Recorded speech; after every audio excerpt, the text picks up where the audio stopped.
جناب داؤد جتوئی صاحب. نحمدہ و نصلی علی رسول الکریم اما بعد فاعوذ باللہ من الشیطان الرجیم بسم اللہ الرحمن الرحیم. جزا اللہ عنا سیدنا محمد صلی اللہ علیہ وسلم ما هو آلہ. حیات النبی ہیں جناب محمد، وہ دربار رب میں مقرب محمد.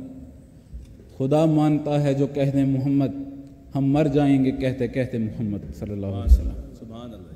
جناب اسپیکر، میں 4 مہینے میں پہلی دفعہ آج بولنے جا رہا ہوں، تو میں توقع رکھتا ہوں کہ میں کچھ تجویزات، تنقیدات، یہ جب چیزیں کروں گا تو میں انشاءاللہ کسی کو آفینڈ نہیں کروں گا، لیکن مجھے بولنے کا موقع دیا جائے. جناب اسپیکر، یہ جو الیکشن گزرا ہے، میری عمر اس وقت 30 سال ہے اور میں پہلی دفعہ الیکٹ ہو کے اس ایوان کا حصہ بنا ہوں.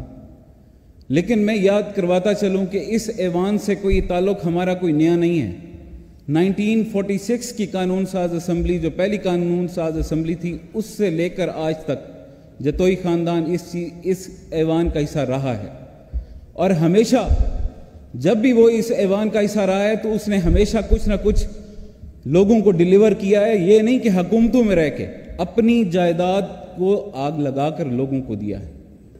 سردار کوڑے خان جتوئی ٹرسٹ، جو میرے گریٹ گرینڈ فادر تھے، انہوں نے 90,000 کنال زمین اس قوم کے لیے، اس لوگوں کے لیے وقف کی کہ صرف تعلیم اور صحت کے لیے، کہ جتنی آمدنی اس سے آئے گی وہ ان لوگوں کو ملے گی. 90% پورے ڈسٹرکٹ مظفر گڑھ میں اس وقت 90% سرکاری جتنی عمارتیں ہیں جناب اسپیکر، وہ ان کی زمین پر، ان کے جو کمرشل زمینیں تھیں اور جو زمینیں تھیں اس کے اوپر عمارتیں بنی ہوئی ہیں. کسی اور ڈپارٹمنٹ نے ان کو کوئی زمینیں نہیں دی. D P O office, D P O house, D C house, D C O office, جتنے بھی، ایون ڈسٹرکٹ جیل ہے، جتنے اسکول کالجز بنے ہوئے ہیں ان کی اپنی ذاتی ملکیت پہ بنے ہوئے ہیں. لیکن جناب اسپیکر، سب سے بڑا دکھ اس وقت ہوتا ہے کہ ایک انسان نے 150 سال پہلے سوچا عوام کا اور یہ کچھ دیا، لیکن آج جو لوگ ہیں اس کمیٹی کے جو ممبرز اور چیئرمین ہیں، 1.5 ارب اس وقت اس کمیٹی کا اکٹھا ہوا ہے. 80 ارب آج تک جو اکٹھا ہوا ہے جب سے انہوں نے وہ ڈونیٹ کیا ہے. 80 ارب سینٹرل گورنمنٹ، سینٹرل پنجاب کے پاس آیا، وہ کہاں گیا کسی کو کوئی پتہ نہیں.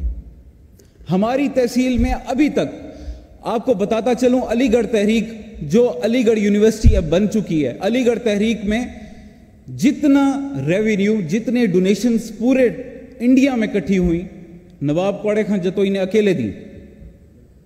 تو میں یہ کہنا چاہ رہا ہوں کہ اگر ایک شخص ایسا ہے جو عوام کے بارے میں اتنا سوچتا ہے، عوام کا کرتا ہے، تو کیا اس کی جو آمدنی اکٹھی ہو رہی ہے، کیا وہ ہماری جیبوں میں ڈالنے کے لیے ہے؟ جو ان کے چیئرمین یا ممبرز ہیں، ان سے کبھی بلا کر پوچھا اس ایوان نے کہ بھائی اگر انہوں نے دیا تھا تو وہ کہاں لگا ہے؟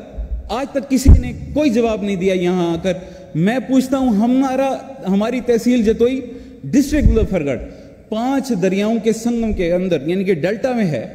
ادھر سے دریائے چناب ہے، ادھر سے دریائے سندھ ہے، اور سرکی ایک مقام ہے جہاں پہ سارے 5 کے 5 دریا جو ہیں وہ اکٹھے ہو رہے ہیں.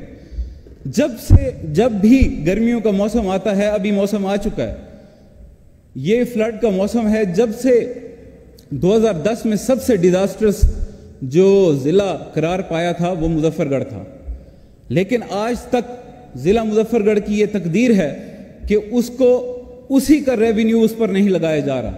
تو میری ایک التجا ہے کہ ہمیں کسی سے کچھ نہیں چاہیے، ہمیں کسی پنجاب کے کسی اس سے کچھ نہیں چاہیے، لیکن ہم جو کہہ رہے ہیں کہ ہمارا جو جنریٹ ہو رہا ہے کم سے کم وہی ہمارے اوپر لگا دیا جائے تو ہم احسان مند رہیں گے. اور جو یہ الیکشن گزر چکا ہے جناب اسپیکر، میں اس کے بعد چاہتا ہوں کہ اس ملک کا نام اسلامی جمہوریہ پاکستان سے ہٹا کر دھاندلی اب مقبوضہ پاکستان رکھ دیا جائے، کیونکہ یہ پاکستان نہیں ہو سکتا جو ہمارے بزرگوں نے بنایا تھا. انہوں نے دولت بھی لگائی، خون بھی جہاں پہ دینا پڑا انہوں نے دیا. ہم جس ٹرائب سے ہیں وہ ٹرائب اپنے جری صفات سے مشہور ہے. ہم نے کبھی پیچھے ہٹ کے نہیں دیکھا.